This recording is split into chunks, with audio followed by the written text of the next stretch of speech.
Hello students, इस video में हम लोग देखेंगे आर्कमैन फंक्शन। तो आर्कमैन फंक्शन भी वही रिकर्सिव फंक्शन का ही एक एग्जाम्पल है। हम लोग इसको कंसिडर कर सकते हैं स्टैक एप्लीकेशन में। तो मैं यहाँ पे बताती हूँ एक्चुअली आर्कमैन फंक्शन होता क्या है।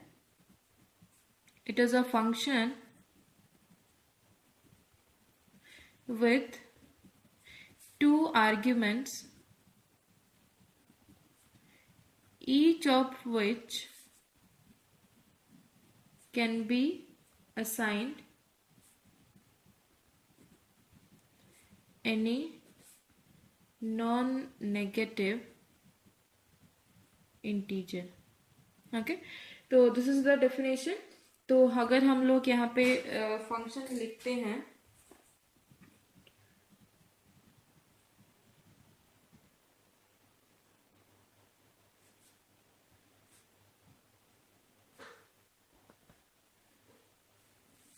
तो एकरमैन फंक्शन हमारा क्या होगा, ये है एकरमैन फंक्शन। तो फंक्शन होगा, दो आर्ग्यूमेंट है क्योंकि it is a function with two argument. तो दो आर्ग्यूमेंट है m एंड n। तो कंडीशन है if m is equal to 0 then a of m comma n is equal to n plus 1।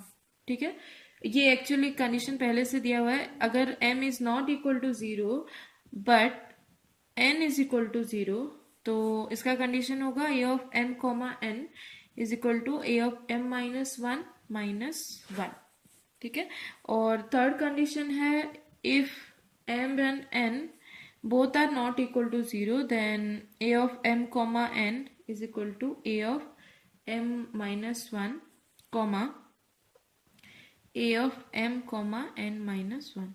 ठीक है, तो ये इसका कंडीशन है, मतलब दो आर्ग्यूमेंट है, कौन सा जीरो होगा तो कौन सा वैल्यू क्या होगा, उसी तरह से ये फॉर्मूला दिया गया है। तो ये फॉर्मूला आपको हमेशा याद रखना है। अगर एक वैल्यू जीरो है तो n प्लस 1 होगा, एक जीरो नहीं है एक जीरो है तो m माइनस 1 1, जो जीरो नहीं है वो माइनस 1 है, दूसरा 1 है।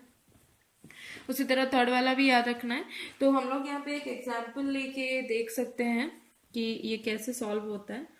मान लीजिए मेरा फंक्शन है, एकरमैन फंक्शन है a ऑफ 1 2। ठीक है, तो this will be calculated as a of 1 2 is equal to a of तो हम लोग इसको क्या लिख सकते हैं, ये रिकर्सिव फंक्शन है तो इसको हम लोग को डिवाइड करना है। तो रिकर्सिव फंक्शन मतलब क्या, जब तक हम लोग बेस फंक्शन पर ना पहुंच जाएं वो रिकर्सिव नहीं होता है। तो 1 2 डायरेक्टली तो हम लोग निकाल नहीं सकते ना। जैसे मान लीजिए ये फॉर्मूलाज क्यों दिया गया है, क्योंकि रिकर्सिवनेस इसमें आना चाहिए। तो 1 2 मतलब दोनों नॉन नेगेटिव है, ये m and n is not equal to 0। तो हमारा क्या हो जाएगा m माइनस 1, तो 1 minus 1 0 comma a of m क्या है हमारा 1 है, ये m है और ये n है, ये आपको याद रखना पड़ेगा, कॉमा n माइनस 1 तो 2 माइनस 1 जो कि है 1। ठीक है, अभी दोनों फिर से आपका ये क्या बोलते हैं नॉन नेगेटिव है। a ऑफ 1 कॉमा 1 हम लोग क्या लिख सकते हैं, 1 minus 1 is 0, then a of same m and the other one is 0। ठीक है, तो अभी दूसरा एकरमैन फंक्शन आया a ऑफ 1 0। तो अगर 1 0 है तो इसका मतलब क्या है, एक नॉन नेगेटिव है दूसरा नेगेटिव, सॉरी एक नॉन जीरो है दूसरा जीरो है। तो यहाँ पे हम लोग क्या लिख सकते हैं m minus 1 which is 0 and दूसरा इज इक्वल टू 1, तो 0 1। तो फिर से 0 1 का क्या होगा हमारा 0 1।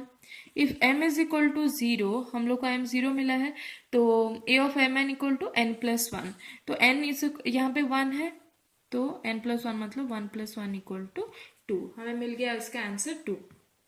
अगर ये आंसर 2 है, a ऑफ 0 1 2 है, तो a ऑफ 1 0 भी a ऑफ 0 1 था तो उसका वैल्यू भी हमारा 2 ही होगा, राइट।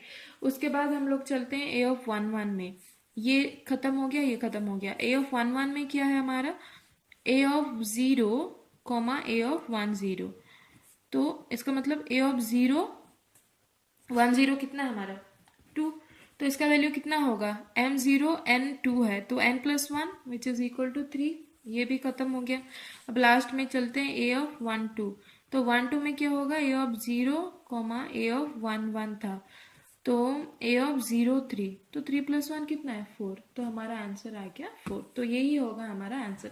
लेकिन इस 4 को लाने के लिए हम लोग डिफरेंट स्टेप्स फॉलो किए हैं और आप देख सकते हैं हर एक जगह पे वही मतलब m-1 a of m n-1 formula use किया गया है।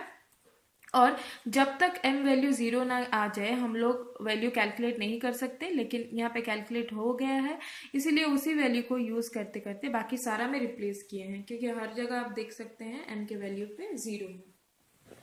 That's it.